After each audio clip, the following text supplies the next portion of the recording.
Sejam bem-vindos ao canal Crescendo em Cristo. Solidão de Joyce Meyer. Dia 8. Hoje vamos estudar a sexta e a sétima etapa da dor. Etapa 6. Confusão, desorientação e medo. A experiência de uma grande mudança na vida é um dos eventos mais difíceis de se enfrentar emocionalmente. Mesmo que a mudança tenha sido determinada por nossa própria vontade e escolha, é quase sempre difícil lidar com isso. Se tal mudança se der em consequência de um golpe inesperado, de uma perda ou crise, então é normal que se passe por um período de confusão, de desorientação e de medo.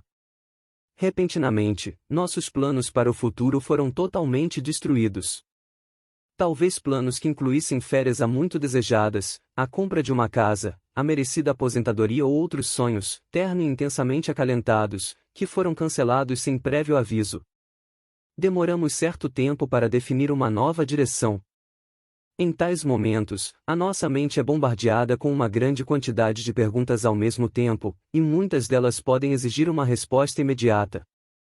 Mesmo amigos e parentes bem-intencionados podem exercer certa pressão ao perguntarem, repetidamente, o que você vai fazer agora? Onde irá morar?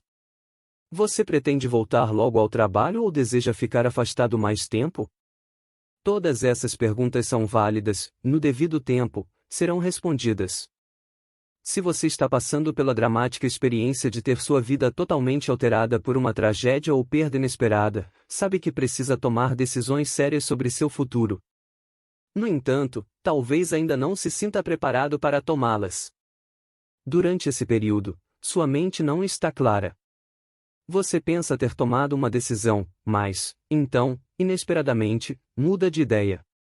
Suas emoções começam a pregar-lhe peças, elas oscilam, o que torna o processo de tomada de decisões mais difícil ainda. Em geral, juntamente com a confusão e a desorientação, surge o medo. É possível que você comece a se perguntar: como sobreviverei financeiramente? Quem cuidará das coisas com as quais não aprendi a lidar?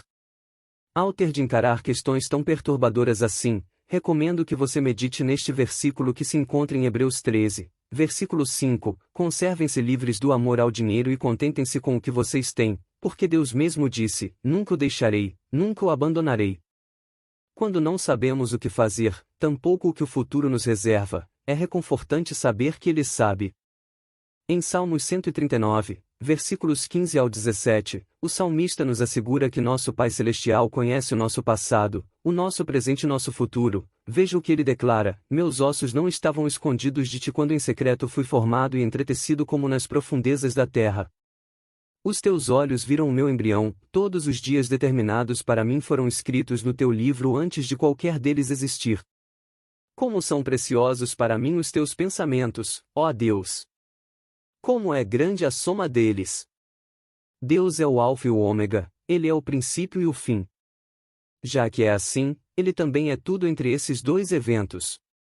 Deus conhece a nossa situação e nos guiará e conduzirá se confiarmos a Ele o nosso caminho. Nosso Pai Celestial, normalmente, nos dá tudo de que necessitamos para viver um dia de cada vez. A graça para cada dia começa com o nascer do sol. Por essa razão, é muito difícil olhar para o futuro distante e não ser tomado pelo medo. Ao olharmos adiante, em geral, sentimos que não conseguiremos enfrentar as dificuldades que os dias futuros possam nos trazer. Porém, estamos olhando sem a graça de Deus sobre nós. Quando chegarmos ao ponto certo, encontraremos a graça. Por milhares de anos, o Salmo 23 tem ministrado conforto a milhões de pessoas angustiadas e solitárias. Em tempos de confusão, desorientação e medo, use estas palavras de Salmos 23, versículos 1 ao 6 como âncora para sua alma: o Senhor é o meu pastor, de nada terei falta. Em verdes pastagens me faz repousar e me conduz a águas tranquilas, restaura-me o vigor. Guia-me nas veredas da justiça por amor de seu nome. Mesmo quando eu andar por um vale de trevas e morte, não temerei perigo algum, pois tu estás comigo, a tua vara e o teu cajado me protegem. Preparas um banquete para mim à vista dos meus inimigos.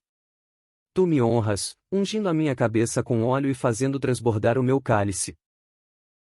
Etapa 7. Sintomas físicos. Em geral, As pessoas que estão sofrendo por causa de morte ou de perda traumática começam a ter sintomas físicos. Parece quase impossível suportar as consequências mentais, emocionais e físicas. O sofrimento emocional provoca um tremendo desgaste sobre o corpo físico. Uma debilidade já existente pode ser intensificada além de limites suportáveis.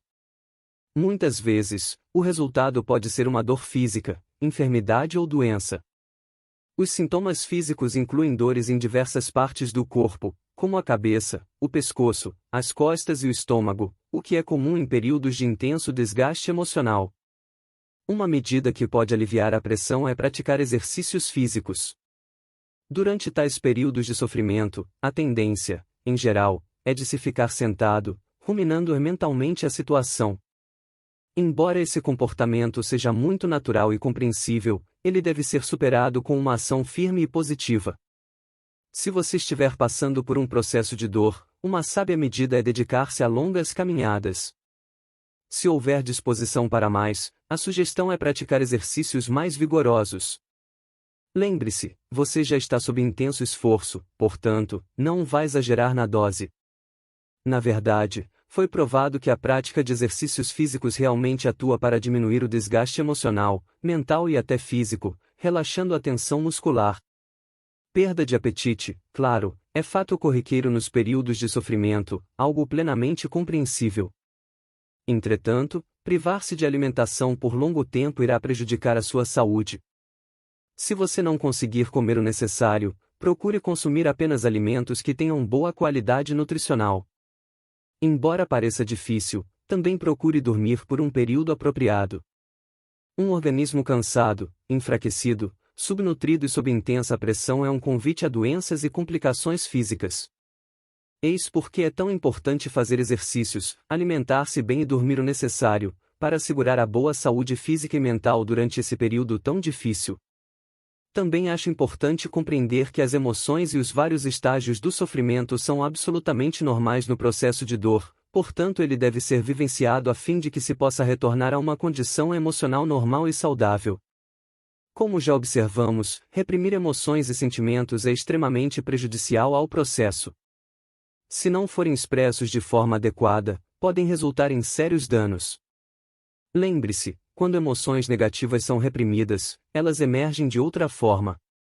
Muitas vezes, achamos que podemos guardar certas coisas apenas conosco, porém elas se expressam por meio do nosso comportamento, da nossa conversa e, até mesmo, do nosso corpo. Ao lidarmos com as 7 etapas que compõem o processo da dor, a palavra-chave é equilíbrio. Desejamos um abençoado dia e até a próxima leitura.